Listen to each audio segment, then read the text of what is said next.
Why my first $100,000 was hard. Step 1. Understanding the real struggle.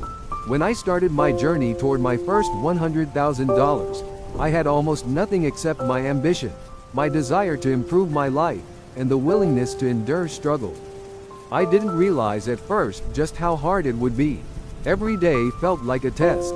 Every choice, no matter how small, could move me closer to my goal, or push me back months. I remember the first time I truly felt the weight of this journey. I had worked hard for a small amount, saved a little, and invested carefully, and yet I kept hitting walls. Opportunities seemed out of reach. People around me were progressing faster. I questioned myself constantly.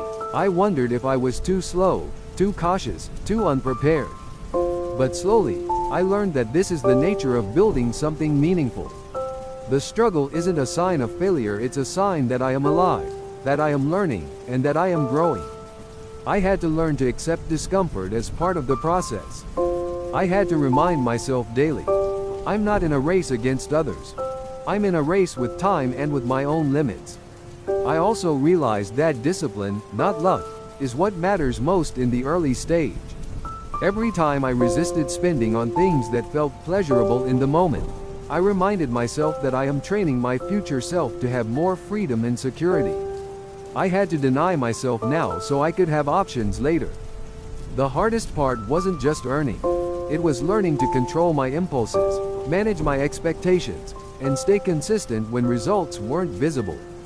Many nights I stayed awake, feeling frustrated and exhausted, asking myself if I was doing the right thing. But I kept going. Every struggle, every sleepless night, every moment of doubt became a teacher. I also learned to observe others, to see how people around me reacted to opportunities and setbacks. Most gave up too soon. Most chased instant gratification. Most didn't understand that success is slow, quiet, and invisible at first. I promised myself I would be different. I would endure the early struggle because I understood that the first $100,000 isn't just about money. It's about shaping the person who can handle money wisely. Step 2. Building my knowledge before my wealth. I realized quickly that money follows skill, and skill follows knowledge. I didn't have much money, so I focused on building my brain. I devoured books about investing, business, psychology, human behavior, and history. I read biographies of people who had achieved great things. I took notes, reflected, and constantly asked myself how I could apply what I learned to my own life.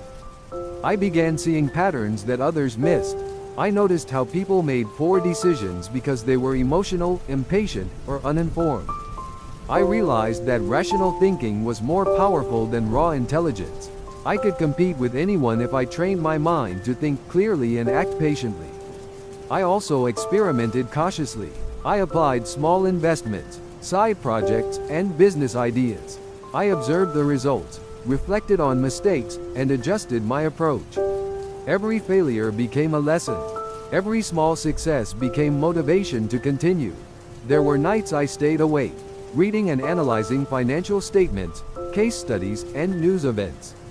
I often felt like I wasn't progressing quickly enough, but I reminded myself, knowledge is compounding invisibly. The effort I put into understanding markets, people, and human psychology would pay off exponentially over time.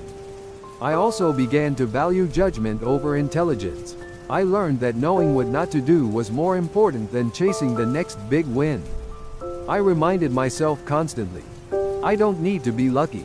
I need to be rational. This mindset protected me from mistakes that could have wiped out months of effort. I invested in my brain before I invested in anything else. That foundation, I realized, was far more valuable than the money I was chasing. It allowed me to make smarter decisions, act with patience, and stay calm under pressure. The very traits that would eventually help me reach my first $100,000. Step 3. Saving relentlessly while others spent. Making money is one thing. Keeping it is another. I learned this early. I could earn, but if I spent everything I earned, it meant nothing.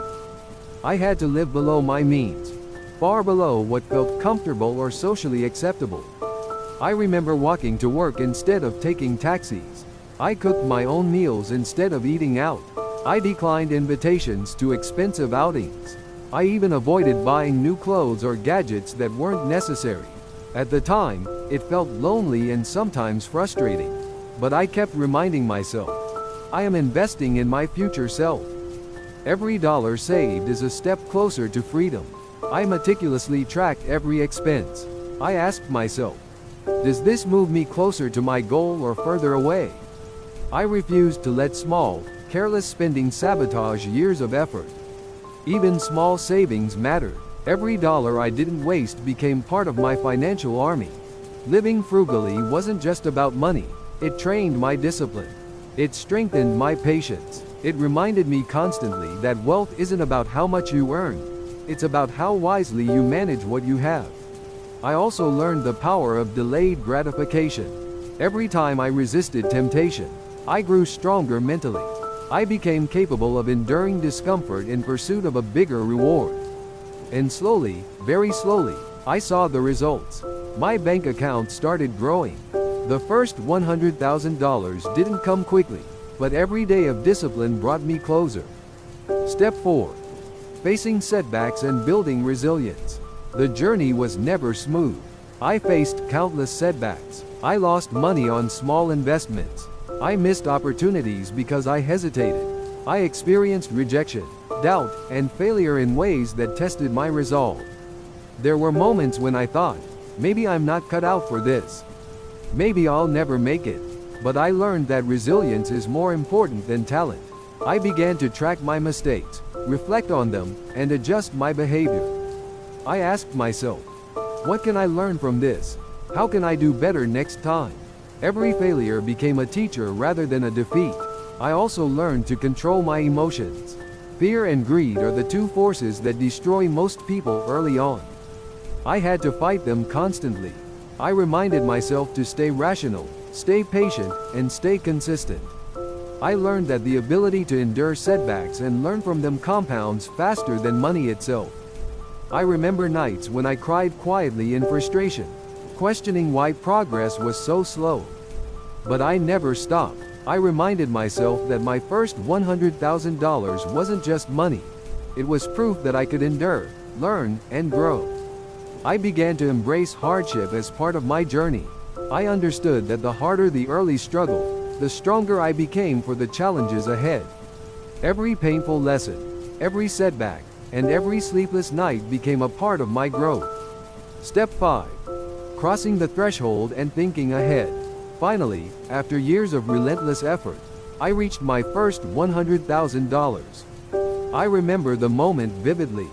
There was no fanfare, no applause, just a quiet, profound sense of accomplishment. I had earned this money the hard way. Every sacrifice, every late night, every small decision had led to this milestone. But this milestone wasn't just about money. It was about the person I had become along the way. I had developed discipline, patience, resilience, and rational thinking. I had trained my brain, honed my judgment, and endured hardship. Reaching this milestone opened new opportunities. I could now leverage my knowledge, discipline, and capital to grow faster. I could think in terms of decades, not months. I could plan long-term with confidence because I had built the foundation to handle wealth responsibly. Even after reaching $100,000, I knew the journey wasn't over.